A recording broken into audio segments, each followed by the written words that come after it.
Hello, hello, hello, and welcome to Live with Jim. I don't know why I get so tickled when I say that every time. When you figure it out, you let us know. Right, absolutely, absolutely. We are so happy that you joined us for our series on secrets to lasting love. And we have so many secrets that we're just going to take our time and do the series because each one of these secrets, I think applying just one of these secrets would be helpful in improving the quality of um, relationship by any person in the relationship applying these secrets. When I think about relationships and I think about relationships working, I think about teamwork, I think about partnership, I think about mastermind too. Mm-hmm. And something beautiful happens when two people work together in harmony for a aligned purpose that supports each one of them to grow into the best version of themselves. You just said something very important, and that was the word purpose. Mm-hmm. Uh, because I'm sure that the overwhelming majority of couples really haven't defined what their purpose is for being together. And it's not just about, buying a house, having kids, um, making a lot of money, those kinds of things. There has to be a purpose that goes beyond all of that, where both of them can contribute to an outcome that will not only enhance their relationship but also that would enhance the quality of life for other people. Yeah, yeah. So they're stronger individually. They're Mm-hmm. stronger together. Their family is stronger. Yeah. They're stronger in the workplace and in the community, and they're really contributing to goodwill Right. on Earth. Mm-hmm. You know, I mean, and I think the impact is not just local within the relationship. I think the impact, the energy of the impact, you know, with many people being on purpose, uh, has a worldwide kind of impact, that kind Mm-hmm. of energy, you know. So, and that is the core of the secrets that we are talking about in the series, because it has elements. I mean, because relationships go through stages, relationships go through um, joyful times, goes through challenges. Mm-hmm. And, I'm trying to think of who I was talking to today. Oh, that's right. Saw a lot of clients today. So one thing that I remember saying to one couple I was talking to today is that our life is a classroom. And so anything that we experience, in my mind, is an up is like part of a curriculum of something to learn Mm-hmm. to grow into another aspect of the best version of ourselves. So we already have a lot of qualities that we are expressing in our relationships. And the good news is that we were born with so many more. And so I'm thinking, why not tap into so many more? Right. why, Right. why not make a good thing better? Mm-hmm. So that's one of the reasons that we're excited about sharing this series with you. Actually, we're excited about sharing everything we share with you because we know how all of these different things that we're sharing with you, how they have impacted our lives. Anytime that we share with anybody that we have worked through something, it kind of surprises them because they're thinking, wow, they've been together so long, they have it all down pat. Their lives are perfect. You mean sometimes that, they have challenges? Yeah. Mm-hmm. Life is a classroom for us too. This relationship, this marriage is a classroom for us. And I'm loving the lessons that we're learning. Mm-hmm. Um, and that it's not just intellectual knowledge. It's information and data that we have integrated emotionally, spiritually, physically, all different levels of connection. So with that in mind, let's get started with this secret for this series for today. So we're going to be talking about secret numbers. We're calling it 6B. So really it would have been secret number 8. But what we discovered was that we gave an overview of 3 together that we want to share more detail. And the 3 that we talked about were remorse. Oh, I know what it was. So we were talking about the impact of hurt when people get into arguments and communication breaks down, and that there's 3 elements that are real important to address: remorse, making amends, and forgiveness. So last time we went into detail about remorse and how important it is to embrace that and do something about being remorseful. And so this time we're going to focus on making amends for repair. So just to give you an overview, and I know like so far we've covered like 7 of the secrets. So I'm just going to run through them really quickly, because as we go through the secrets, since we have so many, at the beginning of each session, see, I'm still talking like I'm in a counseling session, that we're not going to give like the entire list. So maybe we'll do like 7 at a time. No, after we do the next one, then we'll just start over with number 9 or number 10, whatever it is. So far, we're talking about the story and the experience of James and Marion, a couple that's been married for a very, very long time. They love each other and they get stuck in arguing about the same thing over and over again. And so that's where they get stuck. Now, they are empty nesters. And so they're looking forward to their golden years. And so they have they're still working a lot of hours, but they have, since they're not doing parenting anymore, then there's more time for the 2 of them, but they keep getting stuck. So far, we have described their experience, we've described their struggle, and then we began to describe what they did to turn things around. Because here's the thing, our brains are wired to focus on functioning a certain way. And so it's like we operate in a tunnel because we only have one way to see what's going on in our relationships and in life, in the way that we process it.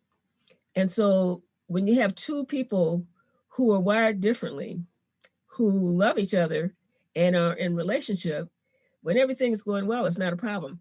But when there's a challenge, they get all tripped up. And so what we want to share with you this time, I'm not going to go through all 7, but our main point is what we want to share with you is that even though that is normal, it doesn't have to be the norm, because if it becomes the norm, then the relationship is in trouble. And so even though James and Marion have a wonderful relationship in other areas, they have so many good things going on for them, this is one place that they get stuck. This is where the classroom lesson is for them. And so they have embraced this lesson for their own healing, because they hurt each other the way that they argue, and for their growth. So all of these steps that we're talking about now, they're about growth. So this is secret number 6B.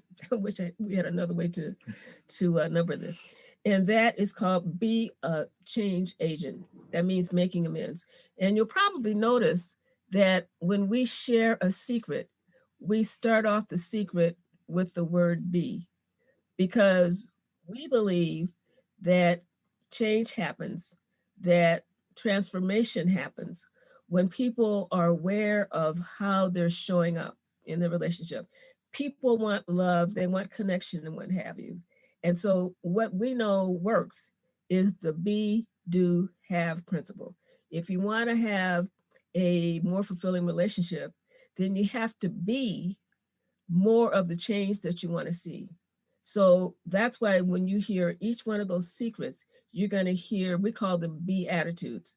So if you break it down, be, it stands for behavior that's in alignment with a certain attitude about how to show up as your best self. So it's ABC.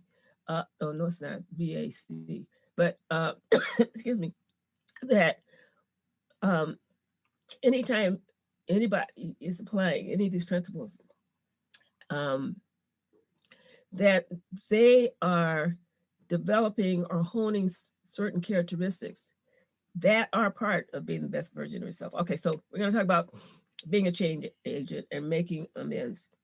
Give us some water.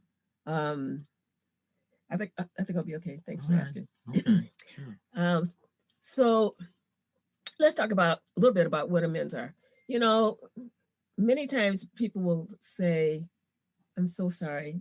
They know that they hurt someone they love, and they'll say that they're sorry, and really they are. And we talked about that a little bit last time in terms of being remorseful. But here's the thing, saying I'm sorry is not enough. Being remorseful is like the first step. So, but it's not enough. It's not enough. And so being a change agent is about making amends for the hurt that resulted from maximizing behavior, meaning attacking with words, or minimizing, shutting down when times get tough. I mean, damage is done when that happens. And so when you talk about changing behavior to make amends, there's I'm trying to think of, I think I have them on here. Yeah, 3 people who did the research. They said it requires 3 things. So 2 are internal and 1 is external. The internal is motivation and capability. So it's important to be motivated to make the change. Because if you don't have the motivation to change, you're not going to change anything. So if you have the motivation, you, you have to also have the skill set. You have to be capable. So you have to know what to do to make a change that has a positive impact, that has a problem solving impact. And then the third part is external. And that is you have the opportunity to implement the behavior that's going to make a difference. James and Marian have the opportunity to make the change, and they're both motivated to do that. And that's a good thing.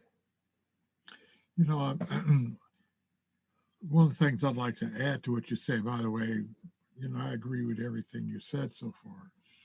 But one of the things that's essential in this whole process is that both people in relationship have to um, ask themselves the question, how am I? What is my behavior doing? Uh, what am I doing that is contributing to this breakdown in our communication and our relationship? Mhm.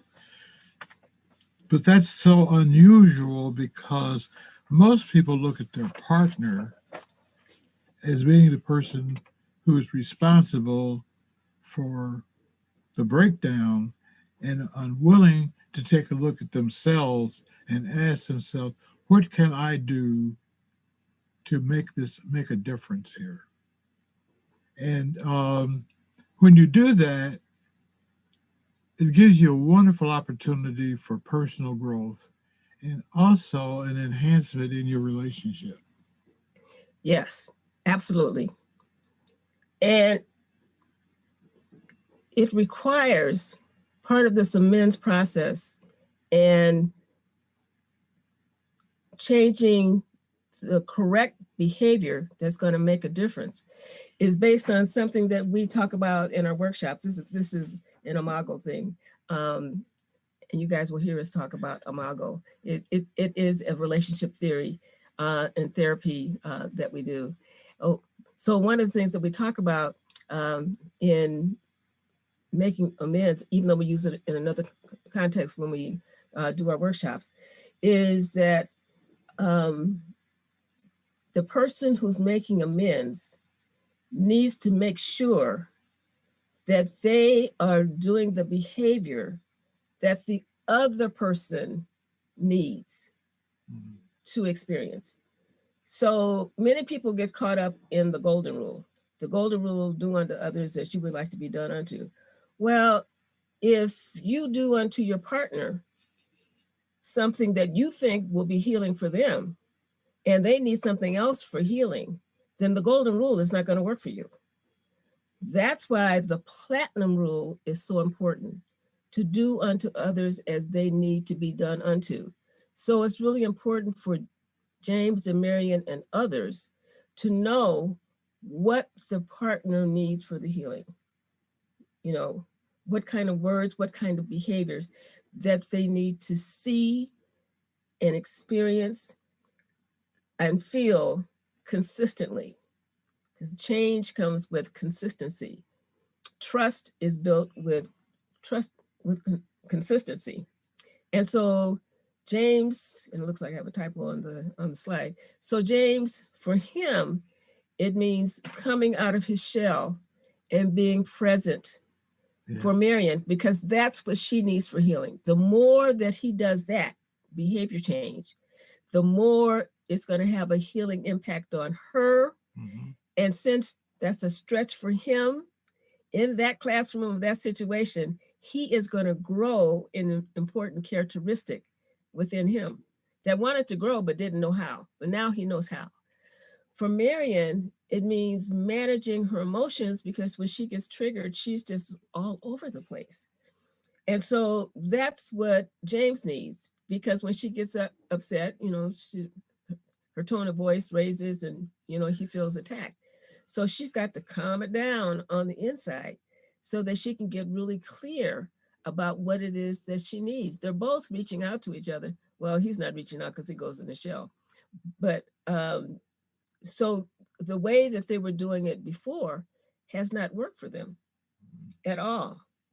So in doing that, both of them are taking responsibility for the damage that they inflicted during the communication experience, the communication breakdown during conflict. So the behavior part is one part. So that's part two of the Beatitudes. The first part is how they think about it. They have to have a mindset change and think about it differently. And so when we think about the relationship journey and we think about the partnership, then instead of both of them having the mindset of when things get stressful between the two of us and when there's been a misunderstanding, that just because we experience something differently, that we're enemies, that mindset has to change to let's go into the classroom and figure out what this situation is trying to teach us. And let's do that in partnership. So that's the mindset that is going to be important to tap into and to shift into.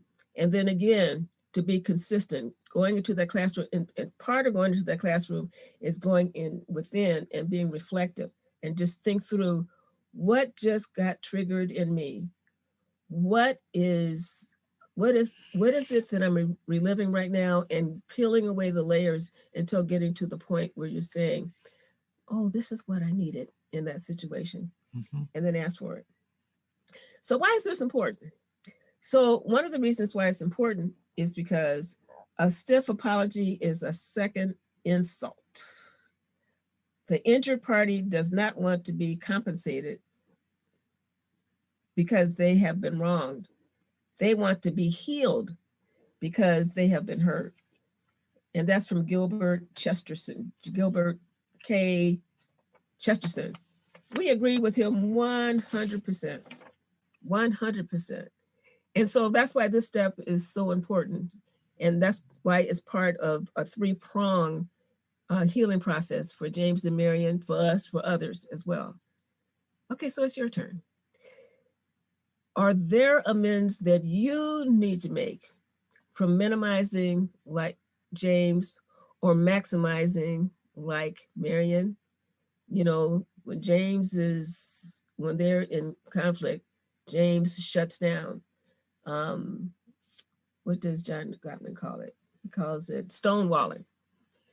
And because Marion calls it, she senses a coldness and a distance. That's what he does to protect himself. Are there times that you do that? And if you do, just know, yes, that's protecting you from feeling the discomfort, but it's also inflicting pain on the other person. Are there times that you get so anxious about not being able to turn things around and to restore that connected, that sometimes you cling and you pursue, and sometimes you raise your voice because you want your partner to hear you because they're just not getting it, that all you want is to connect. So do you do that sometimes? Because if you do, you're inflicting pain on your partner. So thank goodness there's something that you can do about it. And just know that your brain is wired to do that, and you can do something different and rewire your brain. So go ahead. No, I was just thinking, and this is a suggestion from us to you, and that is, anytime that you find yourself in a conflict with your partner, you might want to replay this part of the programs that we've been presenting to you so that you can begin to take a look at yourself and being able to figure out, now, what is it I need to do differently so that I can establish a reconnection with my partner. Because when we're upset with the other, we have a tendency of withdrawing. For some people will do that, and other people will maximize, meaning that they will just go off and off and off, and they know they don't get anywhere, but they do it anyway because they know what else to do. Yeah. So what do I need to do in this moment? I'm triggered. I'm flooded with all these emotions. What do I need to do to take care of myself so that I can show up in a way that invites repair and to restore the connection? And then how do I apply the platinum rule? The only way to do that is to find out what your partner needs and to ask, and then to take action. So if you would like support in getting started in this process, then we invite you to schedule an appointment for a complimentary telephone consultation with both of us. Oh, thank you, Brian. And the link is in the chat. All you have to do is to click on the link, the calendar comes up, you pick the time that we have the days on there that we're available on the times. Pick a time that works for you, fill out the short form, we'll get the information, and we'll be ready to go. So in the meantime, we want to wish you well in, thinking through these ideas that we're presenting to you. And again, we want you to know that these are tools and strategies that we use for ourselves that we're happy to share with you. Yeah. Thank you so much for joining us for Live with Jesse and Melva. And we're looking forward to connecting with you next time for secret number 6C. We're going to talk about forgiveness. Until then, take care of yourselves. Bye-bye.